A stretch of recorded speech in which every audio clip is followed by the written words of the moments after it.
Em dic Mari Muñoz Cervantes, soc inspectora del Cos de Bombers de la Generalitat i faig les guàrdies de cap territorial a la regió d'Emergències Metropolitana Sud, a Sant Boi de Llobregat.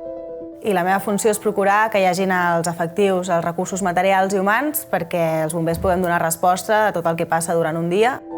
Sí, recordo el meu primer dia de guàrdia i jo estava com a funció de sotscap territorial, com a Eco Zero a Figueres, i recordo que el dia més o menys va ser tranquil, però a la nit a les 3 del matí ens van avisar per un incendi de tràiler al mig de l'autopista. El que més m'agrada és veure que el que fas té un efecte directe sobre les persones.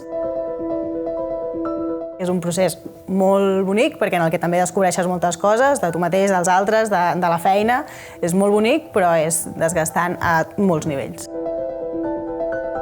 I per mi el més important és aquesta presa de consciència a nivell social, però també dins de bombers, de que existeixen desequilibris, com hem de ser homes i dones, de què hem de fer, i poder anar fent passos en trencar això, amb que al final tots puguem aportar el que tenim de la millor manera i aportant al màxim, crec que és un pas brutal.